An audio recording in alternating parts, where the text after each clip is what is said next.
ছাত্রলীগ, যুবলীগ, আওয়ামী লীগ নামক যে নব্য পাঞ্জাবি ইয়াহিয়া এবং আইয়ুব খানের দোসর যারা আছে এদেরকে পরাজিত করতে হবে। ৭১ সালে মুক্তিযোদ্ধারা যেভাবে বেনিয়াদেরকে পরাজিত করেছে, আমাদের ১৯০ বছরের লড়াইয়ের মধ্য দিয়ে যেভাবে আমরা ব্রিটিশ বেনিয়াদেরকে পরাজিত করেছি, ঠিক তেমনিভাবে এই আওয়ামী ইস্ট ইন্ডিয়া কোম্পানি এবং এই জগৎ শেঠ ঘসিটি বেগম বেনিয়াদেরকেও তোমাদেরকে লড়াই করে প্রতিহত করতে হবে।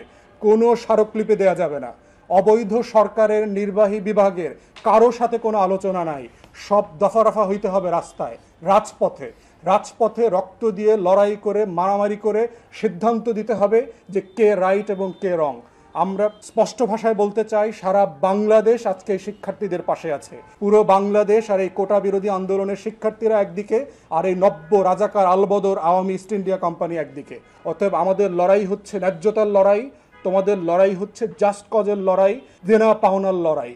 অতএব এই দখলদার সরকারের দেনা পাওনার বিরুদ্ধে তোমাদের লড়াইটা রাস্তায় চালিয়ে যেতে হবে। যারা রক্ত দিয়েছে, যারা আহত হয়েছে, তাদের প্রতি আমাদের সহমর্মিতা যেমন আছে, ঠিক একইভাবে শিক্ষার্থীদের পাশাপাশি দেশবাসীকেও আমরা বলছি যে আপনার ছেলে, মেয়ে, ভাতিজি যারা লড়াই করছে তাদের পাশে এসে দাঁড়ান। এই লড়াইটা আমাদের সকলের মুক্তির লড়াই। এই লড়াইয়ে যার যার এজেন্ডা ভিন্ন হইতে পারে। কেউ চাকরির জন্য লড়াই করছেন, কেউ গণতন্ত্রের জন্য লড়াই করছেন, কেউ ভোটের জন্য লড়াই করছেন, কেউ ভাতের জন্য করছেন, কিন্তু প্রত্যেকটা লড়াইয়ে আমাদের শত্রু হচ্ছে আওয়ামী ইস্ট ইন্ডিয়া কোম্পানি। আমাদের শত্রু হচ্ছে নব্য মির্জাফর এবং ঘসিটি বেগম। আমাদের শত্রু হচ্ছে এই দখলদার সরকার, যারা ১৬ বছর থেকে ভোট ছাড়া, গণতন্ত্র ছাড়া, নির্বাচন ছাড়া এই দেশের সরকার ক্ষমতা দখল করে আছে। আমাদের লক্ষ লক্ষ কোটি কোটি টাকা লুটপাটের বাণিজ্য চালু রেখেছে। অতএব এই লড়াইয়ের সাথে আমরা একাত্মতা প্রকাশ করছি।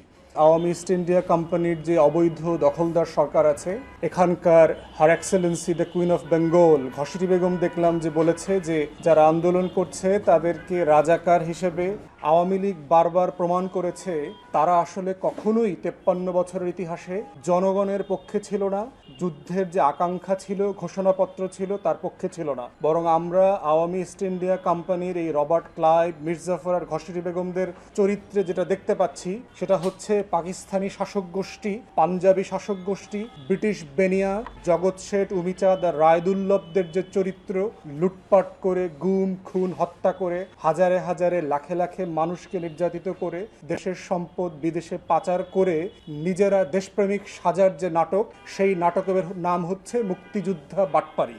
অতএব মুক্তিযুদ্ধের নামে এই চেতনা ব্যবসা এবং বাটপারিকে আমরা আউটরাইট রিজেক্ট করতেছি। শিক্ষার্থীদেরকে বলছি, তোমাদের আন্দোলন ন্যায্য, তোমাদের আন্দোলন just cause and you have to fight for it. যেভাবে আমাদের মুক্তিযোদ্ধারা আমাদের গত ৫৩ বছর ধরে দেশের পক্ষে যে সকল গণতন্ত্রকামী মানুষরা লড়াই করেছে, যুদ্ধ করেছে, জীবন দিয়েছে, ত্যাগ করেছে, তোমাদেরকেও এই ত্যাগ তিতিক্ষা লড়াইয়ের মধ্য দিয়েই ছাত্রলীগ, যুবলীগ, আওয়ামী লীগ নামক যে নব্য পাঞ্জাবি ইয়াহিয়া এবং আইয়ুব খানের দোসর যারা আছে এদেরকে পরাজিত করতে হবে।